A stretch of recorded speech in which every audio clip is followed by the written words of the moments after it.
Well, hey there, folks. Whether you are joining me here live or are watching the replay, I appreciate your focus, intention, and time. I really do. Today, we are doing a little bit of a deeper dive and maybe some more personal feedback on this topic of discovery calls versus free consultations. It was the topic of this week's Driven Woman Entrepreneur podcast, and I have been getting a few interesting messages about it. Now, let me just say from the top that most coaches use the term discovery call. And there's absolutely nothing wrong with that. It is intended to, uh, let's say, destigmatize and maybe make it a little bit easier for someone to, quote, hop on a call to see if we're a good fit. And that's almost always the exact wording. Why don't we hop on a call to see if we're a good fit? Now, if you've been purchasing anything on the internet, if you have been marketed to and raised your hand and said yes in any way in the last 5 years, then I would say there's an excellent chance that you've had a negative experience. I know I have. So I think we are at the time now in the evolution of online marketing, the coaching industry, and how all of us make decisions about spending our money, investing in ourselves, and so forth, with a little bit more, let's say, suspiciousness, a little bit more guardedness. And I think a lot of us are feeling maybe a little bit reluctant to get on any kind of a call with anyone. And what's really frustrating about this is that lots and lots and lots of people have become solopreneurs in the last couple of years. I mean, let's face it, as a result of the COVID pandemic, tons of people lost their jobs. Tons of people became caregivers to a sick child, a sick partner, a sick parent, and lots and lots and lots and lots and lots of people are trying to figure out how to make money on the internet working from home. And those numbers will just continue to increase. Now, if you are an expert of any kind, meaning you have had a successful career in some capacity and you've now decided to fly solo, you've probably branded yourself as a coach or consultant, or perhaps an independent professional or service provider. You are the kind of people that I work with. And you probably started off doing things on your own, figuring it out on your own. At some point, unless you are well resourced and could start investing in your fledgling business from the beginning. If you were able to do that, theoretically, you could be further ahead. But in my experience, it really kind of all depends on whether you hired the right person for the right reason at the right time. And when you're just getting started, most of us make a lot of mistakes. You hopped into a group program, bought a course, bought mini courses. When you didn't get the desired result, you bought other courses, joined other programs, maybe masterminds. A lot of us follow our friends and colleagues into programs because we think if it's good enough for them, it's good enough for me. And so after a few years of this, your business might be a hot mess. You might recognize, I actually do need help. And instead of joining another ginormous program or buying yet another course that you're not going to finish, and even if you do, you won't be part of the 3% that gets the desired outcome, you're actually ready to work with someone on a one-on-one or small group level. Well, it's not exactly hallelujah, is it? Because just because you recognize that's what you need now, that's what you're ready for now, it's still a let the buyer beware kind of scenario, isn't it? Figuring out, who do I trust? Who is going to deliver on their promises? Am I actually ready? All of those questions are really important and I think necessary to actually justify the investment. But how do you know? Well, most coaches will offer you, I need to get a little water, hold on.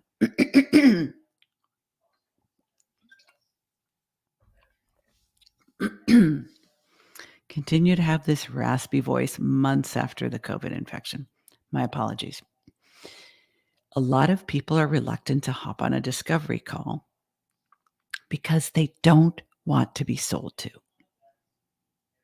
Most people don't want to be sold to, even if they want to buy.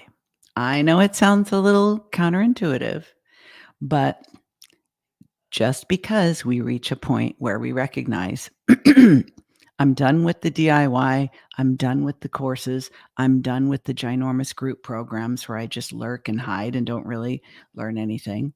And what I do learn, I don't implement, but I'm committed to sticking with having my own business. I don't know what's working and what isn't. It's a little bit of a hot mess. I am attracting clients. I am making money. I don't want to go back to a job, but I genuinely need help. This is important to recognize. It's important to recognize that there comes a time when just faffing around on your own or buying courses or enrolling in big programs and not actually getting your questions answered, there comes a time when you realize this is not working and I'm not going to do it anymore. First step. Second step. Okay, now that I've decided that I'm not going to do that anymore, what am I going to do instead? I think I actually need to work with someone who's competent, who knows what I need, and will literally help me untangle the knots in my business. And that's very likely to be one-on-one coaching or consulting or strategy. And I did a podcast episode, Who Should You Hire? A strategist, a consultant, or a coach. You could look that up on the Driven Woman podcast, Driven Woman Entrepreneur podcast, sorry. But you've reached that point. Now you're ready. Now you're ready. Now you're willing. Now you're able. Great. Who? Who are you going to hire? And how are you going to have confidence that you're actually going to get your money's worth? This is where a lot of people stop. I mean, yes, you've made progress, that you're not buying more courses and enrolling in more programs and joining more low-cost memberships that actually don't move your needle. But making a confident decision about hiring a coach, consultant, or strategist one-on-one is where a lot of people stall out. Why? Because they feel like they've already made so many bad decisions. They feel like they've already been duped, or they signed up for things impulsively, or they didn't open the course or finish the course, or they didn't show up to enough of the coaching calls in the big group program. A lot of people blame themselves, especially women, because we're kind of culturally conditioned to do that. And then they're stuck. Now, if you are a coach, consultant, or strategist, and you're wondering, why aren't people signing up for a free discovery call with me? I'm literally giving my time, my attention, my energy, my focus, my effort to them for free. Why don't they want it? Because of everything I've just said. Because they feel silly and foolish and ashamed of the money and energy and time they've wasted not getting results. Because so many of them, especially women, think that they're the only business owner who has a messy back end. They think they're the only business owner who doesn't know what they're doing or who thinks they don't know what they're doing. They may even believe that it's shameful to hire help, that the fact that they started their own business means they should know how to figure it out on their own. Now, many of the clients that I work with tend to be very smart. Many of them are highly educated. Many of them had very successful careers in academic, nonprofit, or corporate life. Now they become self-employed coaches, consultants, independent professionals, service providers. And they think they should figure it all out on their own, which really stops people from making the decision to get the help they need. So whether you're on one side of the equation or the other, or both, maybe you're a coach who's looking to hire a coach. Maybe you're a consultant who needs to hire a consultant. but you're also wanting to sell your own coaching or consulting services to your clients. Why don't people want to get on these calls? Fear? Fear of being sold to? Shame about past decisions they made that they don't feel good about, they regret, they feel that they were taken advantage of. And I think the most damaging thing about female business owners that I've observed in the last 5 years is how many of them lose confidence, trust, and faith in themselves to make good decisions in the future. That is by far the most damaging thing, because you can make money and you can lose money. You can make good decisions, you can make bad decisions. You can learn from all of this. You can fall flat on your face and get back up and try again. But if you blame yourself for the fact that things didn't turn out the way you thought they would, that you haven't reached the level of success, income, profit, scalability, whatever your metric is that you expected to, if you find yourself thinking, I expected to be further by now, I thought I'd be further by now, I should be further by now, then chances are you're trying to do too much on your own, that you feel shame about the necessity of hiring help. And it's very difficult for you to trust that you're hiring the right person because of past experience. So I think if you are a coach, strategist, or consultant, recognize that chances are, listen, you can always improve your process, but chances are the reason why people are reluctant to hop on a discovery call with you is because they're afraid. They're afraid of making a bad decision. They're afraid of being embarrassed. They're afraid that you're going to, I don't know, criticize them or shame them or think less of them. And they don't want to make one more bad decision that doesn't move the needle. I think there's a lot we can do to make this easier for people. And I think there's a lot that we can do to make this easier on ourselves. Let me share with you a couple of things that I've decided to do that I think help me. One, I don't use the term discovery call. A lot of people like it. Just before this live stream, I was on a group call with a small group membership that I really love and I learn every single week from. And one of the other coaches in the group said, I love the term discovery call. I do not. The reason why I don't is because most of the people who use that term, and this woman in my group, I don't know her well enough to know where she learned the term, but most coaches in most of the bigger, more well-known coaching programs have been trained to use the term discovery call. What they've also been trained to do is high pressure sales, in my opinion. Coaching program I went through, that was absolutely the case. So it's actually a sales call. And because it's a sales call, I believe we should show the client enough respect to call it a sales call. You can call it a sales call. You can call it a strategy call. You could call it a discovery call. You could call it a goodness of fit call. You can call it whatever you want, but most people know it's a sales call. And if you became a coach in the last few years and you were trained by one of these high-end coaching programs who told you to use the term discovery call and then taught you how to do high pressure sales, that to me felt very much like when I was on my honeymoon years ago in Maui, and literally every other block, someone was trying to get us to come to a free presentation to sell us a timeshare. That's how it felt. I don't want to do that to somebody. And I don't want to be a party to that. So I call my initial meetings a free consultation. And there's a couple of very important differences I'll get into in a moment. But I first learned to do free consultations in my former career as a licensed psychotherapist. The last few years of which I was in private practice. And if somebody was considering hiring me, oftentimes they had been referred to me, or someone they knew was a client of mine and they heard good things, or they were referred by a doctor or someone else.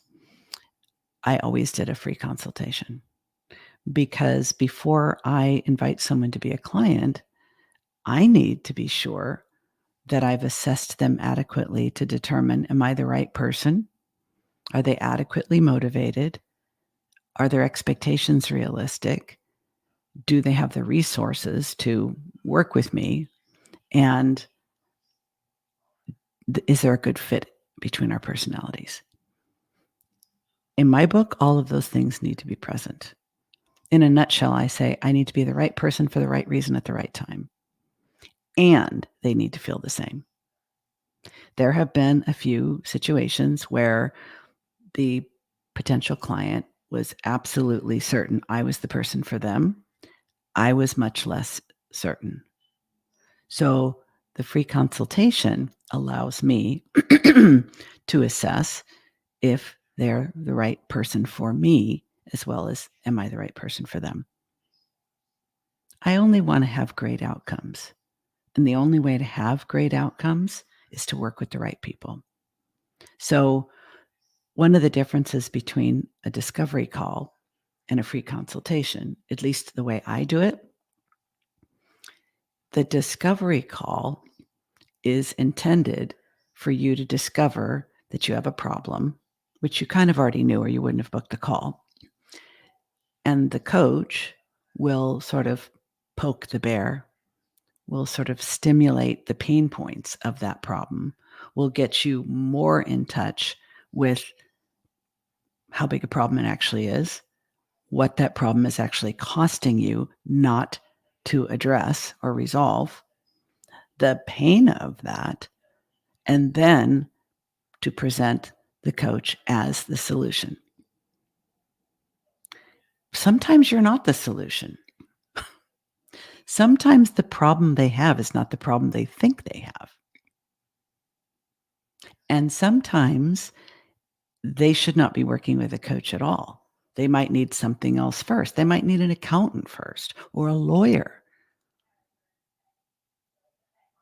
So if the purpose of the discovery call is to have that person discover that they have a problem, that it's actually more of a problem than they realized, and that you are the solution, that to me feels very manipulative.